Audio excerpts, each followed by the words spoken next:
আমার প্রিয় ছাত্রছাত্রীরা, আজ শুরু করলাম ভারতের শিল্প। ভারতের শিল্প এই চ্যাপ্টার থেকে আজকের ক্লাসে আমরা একটা খুবই ইম্পর্টেন্ট প্রশ্ন নিয়ে আলোচনা করব, যেটা প্রায়ই কিন্তু পরীক্ষাতে আসে। তো দেখে নিই, পূর্ব ও মধ্য ভারতে লৌহ ইস্পাত শিল্পের কেন্দ্রীভবনের কারণগুলি লিখো, বা একদেশী ভবনের কারণগুলি লিখো বা আলোচনা করো। তার মানে কেন্দ্রীভবনও যা, একদেশী ভবনও তাই। ক্লিয়ার? এই প্রশ্নটা কিন্তু প্রায়ই আসে। তো আমরা এখন দেখে নিই এই প্রশ্নটাকে আমরা উপস্থাপন করতে গেলে কিভাবে আমরা পরপর সাজাবো, সেটা যেমন দেখে নেব, সেই সঙ্গে বিষয়টাও বুঝে নেব। শুরু করি। যেহেতু প্রশ্নটা আছে লৌহ ইস্পাত শিল্পের কেন্দ্রীভবন, তাহলে আগে আমরা কেন্দ্রীভবন বিষয়টা কি একটু দেখে নিই, এবং এই প্রশ্নের জন্য আমরা খুব ছোট্ট করে কেন্দ্রীভবন বিষয়টা কি উল্লেখ করে দেব। কিভাবে দেব? কোনো একটি স্বল্প পরিসর অঞ্চলে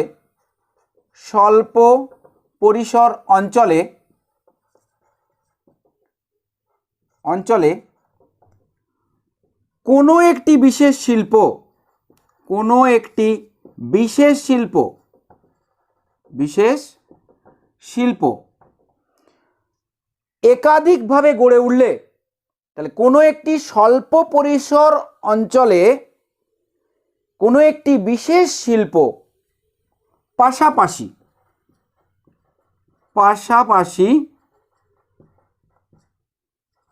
অধিক পরিমাণে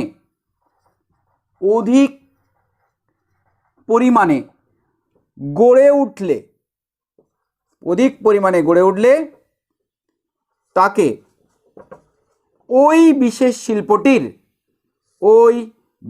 শিল্পটির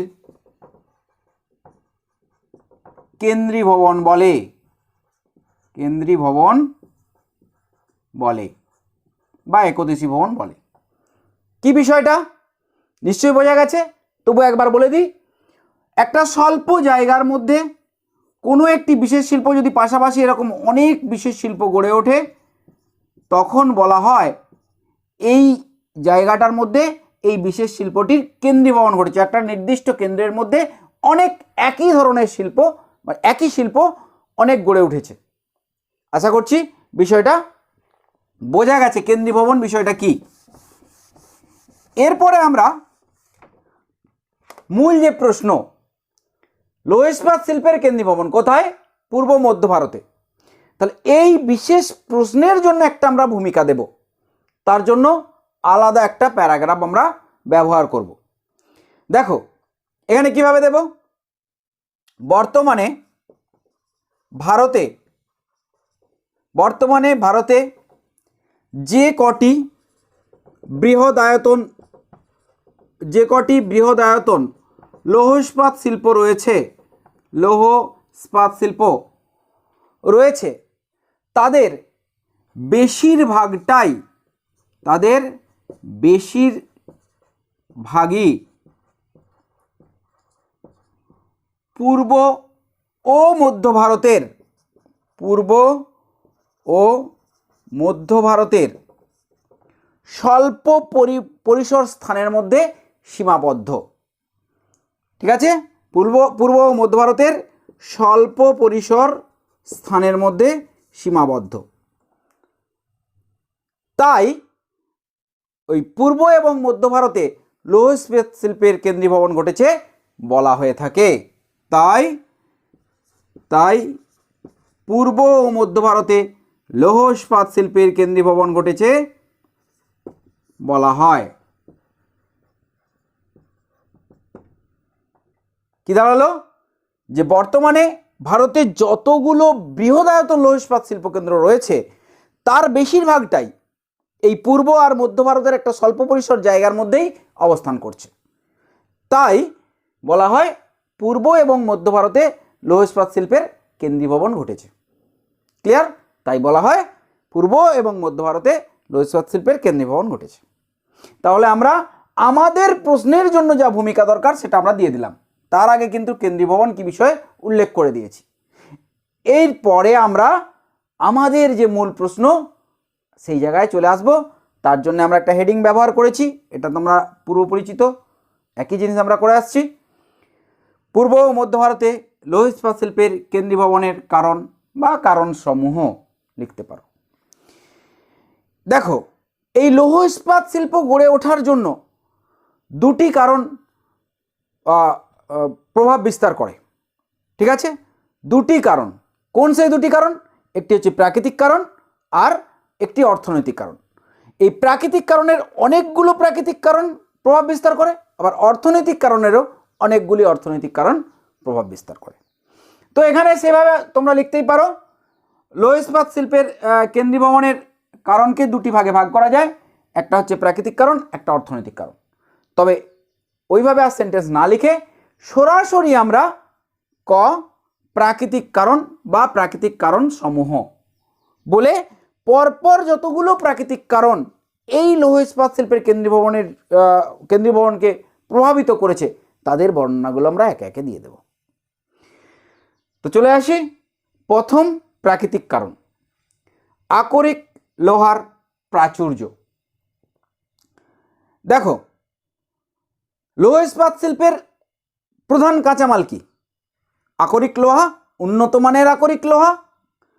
তাহলে তার প্রাচুর্য থাকতেই হবে, না হলে লৌহ ইস্পাত শিল্প গড়ে উঠবে কি করে? তা কাঁচামাল যদি না পাওয়া যায়, তাহলে আমরা প্রথম পয়েন্ট দিয়েছি আকরিক লোহার প্রাচুর্য। কিভাবে আমরা লিখব? লৌহ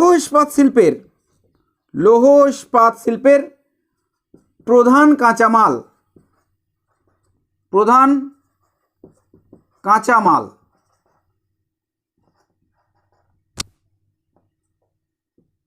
আকরিক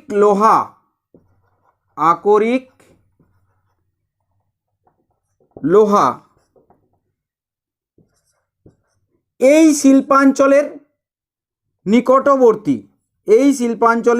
নিকটবর্তী বলে এবারে এই শিল্পাঞ্চলের নিকটের কোন কোন জায়গা থেকে আমরা এই আকরিক লোহাটা প্রধানত পেয়ে থাকি সেরকম কয়েকটি খনির নাম আমরা একবারে রাজ্য সহ উল্লেখ করব।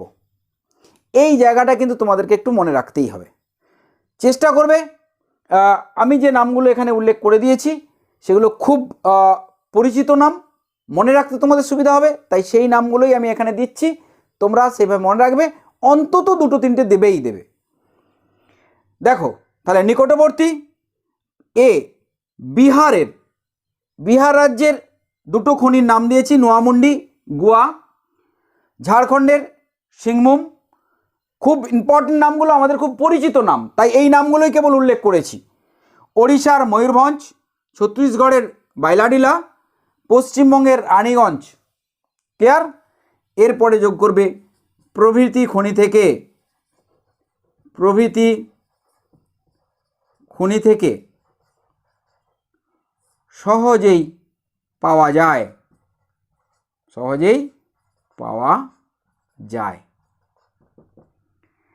তাহলে এই শিল্পের কেন্দ্রীভবনের একটি প্রধান কারণ আমরা পেলাম না, এই শিল্পের যেটা প্রধান কাঁচামাল তা এই শিল্পাঞ্চলের নিকটেই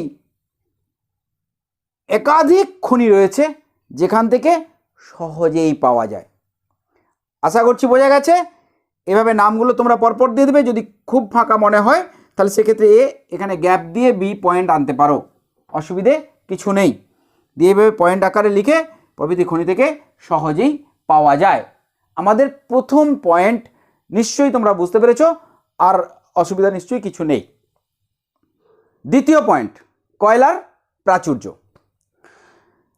আমরা লৌহ ইস্পাত শিল্পের প্রধান কাঁচামাল হিসেবে কাকে পেয়েছি?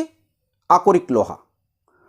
আর কয়লা লৌহ ইস্পাত শিল্পের দ্বিতীয় প্রধান কাঁচামাল, অর্থাৎ আকরিক লোহা এবং কয়লা এই দুটোই ভীষণ পরিমাণে দরকার লৌহ ইস্পাত শিল্প গড়ে ওঠার জন্য। ক্লিয়ার? তাহলে কি দেখলাম? কয়লা লৌহ ইস্পাত শিল্পের দ্বিতীয় প্রধান কাঁচামাল, দ্বিতীয়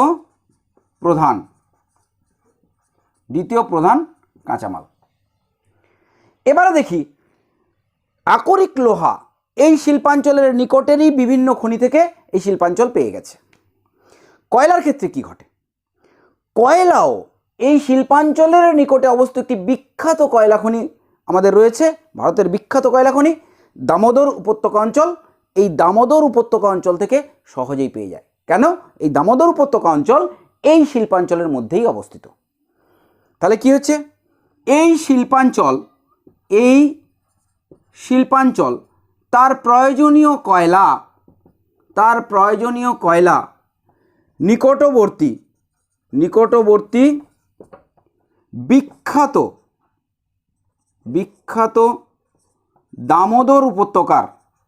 দামোদর উপত্যকার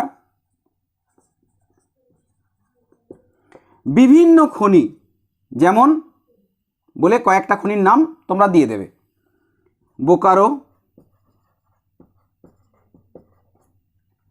গিরিডি, ঝরিয়া, ব্র্যাকেট শেষ। তাহলে কি দেখলাম, এই শিল্পাঞ্চল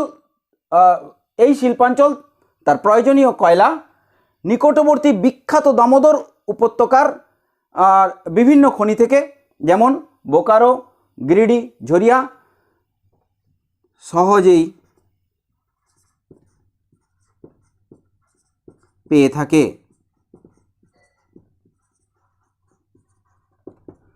ঠিক আছে, তাহলে এই শিল্পাঞ্চলের দ্বিতীয় প্রধান কাঁচামাল কয়লা, সেটিও পেতে কোনো অসুবিধে হয় না। ক্লিয়ার? এরপর আমরা দেখে নিই অন্যান্য কাঁচামাল। এই দুটি প্রধান কাঁচামাল ছাড়াও আরও বেশ কিছু কাঁচামাল এই শিল্পাঞ্চলের জন্য প্রয়োজন হয়। সেগুলো কিভাবে এই শিল্পাঞ্চল পায় বা কত সহজে পায় সেটা একটু আমরা এখানে দিয়ে দেব বা দেখে নেব। এই শিল্পের অন্যান্য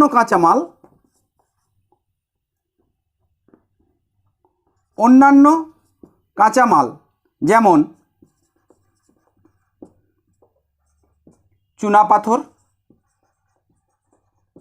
চুনাপাথর, ডলোমাইট,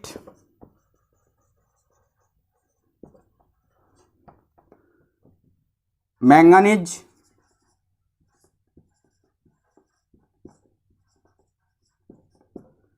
প্রভৃতি। তাহলে এই শিল্পের আরও যেসব অন্যান্য কাঁচামাল প্রয়োজন হয় তার মধ্যে কয়েকটি নাম দিলাম, চুনাপাথর, ডলোমাইট, ম্যাঙ্গানিজ প্রভৃতি নিকটবর্তী ওড়িশার, কোথা থেকে পায় কয়েকটা নাম দিয়ে দেব, ওড়িশার বীরমিত্রপুর,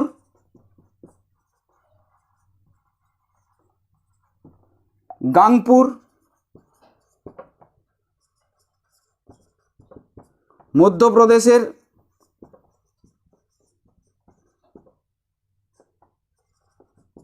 কালাহান্ডি,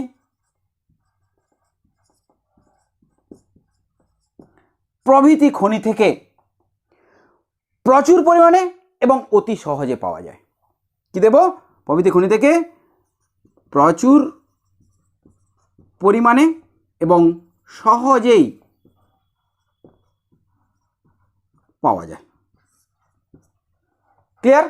তাহলে এই শিল্প গড়ে ওঠার জন্য যে সমস্ত কাঁচামাল দরকার, তার প্রধান, দ্বিতীয় প্রধান এবং অন্যান্য যে সমস্ত কাঁচামাল, সবই এই নিকটবর্তী জায়গা থেকেই আমরা পেয়ে যাচ্ছি। ফলে স্বাভাবিকভাবেই এই শিল্পাঞ্চলে মধ্যে লৌহ ইস্পাত শিল্পের কেন্দ্রীভবন ঘটেছে। কাঁচামাল পেতে কোনো কাঁচামালটাই পেতে কোনো অসুবিধে হয় না। চলে যাই চতুর্থ পয়েন্টে। চতুর্থ প্রাকৃতিক পয়েন্ট যেটা দেব, সুলভ জল সম্পদ। দেখো, যে কোনো শিল্প গড়ে ওঠার জন্য জল ভীষণভাবে এসেনশিয়াল। জল ছাড়া কোনো শিল্পাঞ্চল বা কোনো শিল্প গড়ে উঠতে পারে না। কারণ শিল্পের জন্য ডাইরেক্ট যেমন জল দরকার, সেরকম সেই শিল্পটাকে পরিচালনা করার জন্য যে সমস্ত শ্রমিক এখানে থাকে, কাজ করে, তাদের নিত্য ব্যবহারের জন্যও জল খুব দরকার। প্রধানত শিল্পের জন্যে প্রচুর পরিমাণে জলের প্রয়োজন হয়, লৌহ ইস্পাত শিল্পের জন্য তো লাগেই। তাহলে সেই জল কিন্তু প্রচুর পরিমাণে তার সরবরাহ থাকা দরকার। এক্ষেত্রে আমরা কোথায় কিভাবে পাই একটু দেখে নিই। এই শিল্পাঞ্চলের উপর দিয়ে প্রবাহিত এই শিল্পাঞ্চলের উপর দিয়ে প্রবাহিত দামোদর, সুবর্ণরেখা, ব্রাহ্মণী,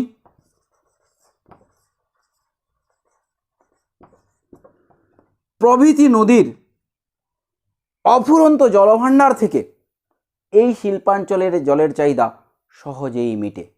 তো কি বললাম, এই শিল্পাঞ্চলের উপর দিয়ে প্রবাহিত দামোদর, সুবর্ণরেখা, ব্রাহ্মণী প্রভৃতি নদীর অফুরন্ত জলভাণ্ডার থেকে এই শিল্পাঞ্চলের জলের চাহিদা সহজেই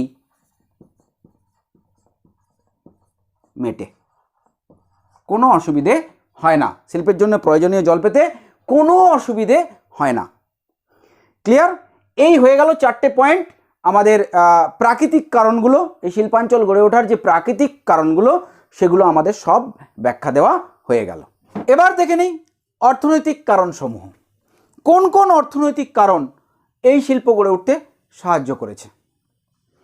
প্রথম পয়েন্ট, সুলভ বিদ্যুৎ। দেখো, বিদ্যুৎ ছাড়া কোনো শিল্পকেন্দ্র গড়ে উঠতে পারে না, গড়ে ওঠা সম্ভব নয়। তো এইখানে লৌহ ইস্পাত শিল্পকেন্দ্রগুলো কোনখান থেকে তাদের প্রয়োজনীয় বিদ্যুৎ পায় সেই কথাটা আমরা উল্লেখ করে দেব। এ, ডিভিসি এর বিভিন্ন কেন্দ্রের জলবিদ্যুৎ, বি, এনটিপিসির এর বিভিন্ন কেন্দ্রের তাপ বিদ্যুৎ থেকে এই শিল্পাঞ্চলের প্রয়োজনীয় বিদ্যুতের চাহিদা সহজেই মেটে।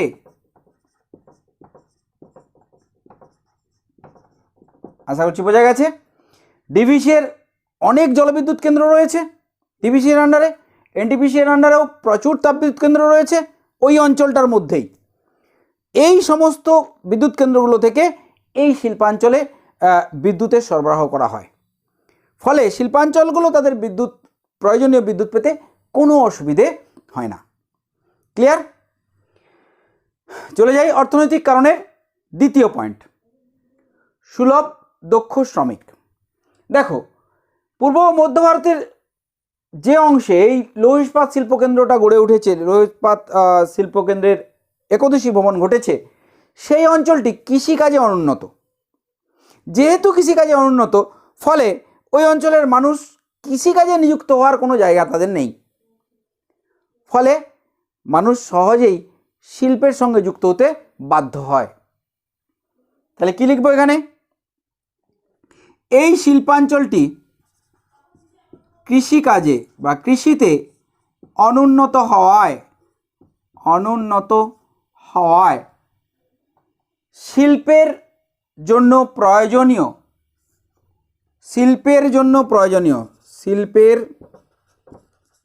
প্রয়োজনীয় সুলভ ও দক্ষ শ্রমিক পেতে কোনো অসুবিধে হয় না। যেহেতু কৃষিকাজ নেই, মানুষের কোনো কাজ নেই, ফলে সহজেই সুলভে শ্রমিক পেতে কোনো অসুবিধা হয় না, ফলে শিল্পকেন্দ্রগুলোকে চালাতে কোনো সমস্যা দেখা দেয়নি। চলে যাই 3 নম্বর পয়েন্ট। দেখো, যে কোনো শিল্পের জন্য পরিবহন, যোগাযোগ ব্যবস্থা একটা বিরাট বড় ভূমিকা গ্রহণ করে। কারণ যোগাযোগ ব্যবস্থা যদি ঠিক না থাকে, তাহলে মালপত্র, প্রয়োজনীয় কাঁচামাল, যন্ত্রপাতি আমদানি করতে যেমন অসুবিধা হয়, তেমনই আবার উৎপাদিত দ্রব্য রপ্তানি করতেও অসুবিধা হবে, ফলে শিল্পকেন্দ্রটা কিন্তু গড়ে উঠতে পারবে না। এই অঞ্চলে কি হয়েছে একবার দেখে নিই। দেখো, জালের মতো ছড়ানো অঞ্চলটিতে জালের মতো ছড়ানো সড়কপথ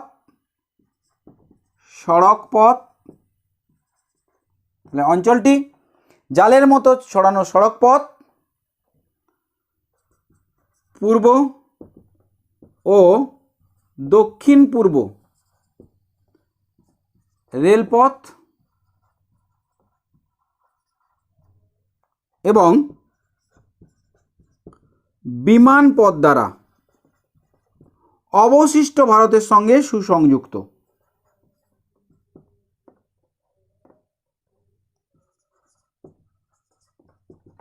তাহলে কি বললাম, এই শিল্পাঞ্চলটি জালের মতো একদম বিছানো রয়েছে, এত বেশি সড়কপথ রয়েছে। সেই সড়কপথ, সেই সঙ্গে পূর্ব ও দক্ষিণ পূর্ব রেলপথ এবং বিমানপথ দ্বারা ভারতবর্ষের অন্যান্য জায়গার সঙ্গে সুসংযুক্ত।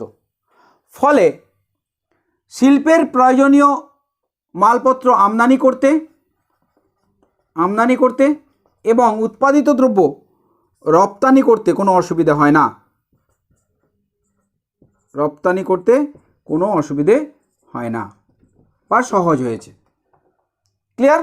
তাহলে যোগাযোগ ব্যবস্থা খুবই উন্নত, সড়কপথ রয়েছে, রেলপথ রয়েছে, এমনকি বিমানপথও রয়েছে। ক্লিয়ার? চলে যাই বন্দরের নৈকট্য।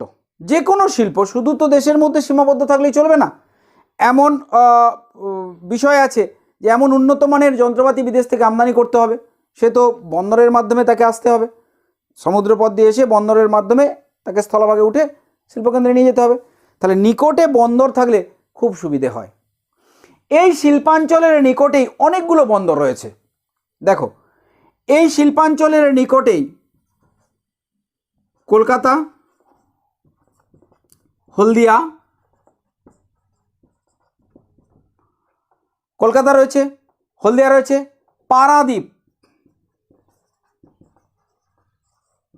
পারাদ্বীপ বন্দর অবস্থিত হয়। ঠিক আছে, নিকটেই, এই শিল্পাঞ্চলের নিকটেই কলকাতা, হলদিয়া, পারাদ্বীপ প্রভৃতি বন্দর অবস্থিত হওয়ায় শিল্পের প্রয়োজনীয় যন্ত্রপাতি বিদেশ থেকে আমদানি করতে, শিল্পের প্রয়োজনীয় কাঁচামাল ও যন্ত্রপাতি বিদেশ থেকে আমদানি করতে এবং উৎপাদিত দ্রব্য বিদেশে রপ্তানি করতে কোনো অসুবিধে হয় না বা সহজ হয়েছে। ক্লিয়ার? বিদেশে রপ্তানি করতে সহজ হয়েছে। তাহলে এই শিল্পাঞ্চল গড়ার জন্যে আমরা অর্থনৈতিক কারণে 4টে কারণ আমরা আলোচনা করে ফেলেছি।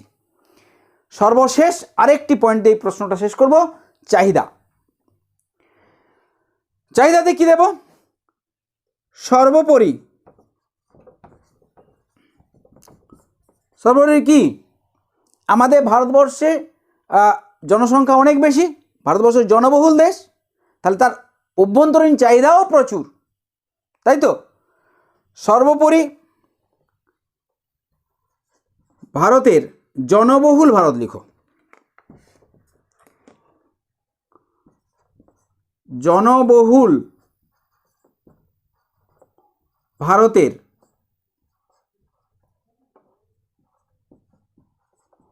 অভ্যন্তরীণ চাহিদা অত্যন্ত বেশি, অভ্যন্তরীণ চাহিদা অত্যন্ত বেশি, যা এই শিল্পের উন্নতির একটি কারণ রূপে বিবেচিত হয়, যা এই শিল্পের উন্নতির একটি অন্যতম কারণ রূপে বিবেচিত হয়। ক্লিয়ার? খুবই ইম্পর্টেন্ট একটা প্রশ্ন। এর জন্য আমরা যে পয়েন্টগুলো আলোচনা করলাম তোমরা এইভাবেই উপস্থাপন করবে, তাহলেই হবে। আজকে ক্লাস এখানেই শেষ করলাম।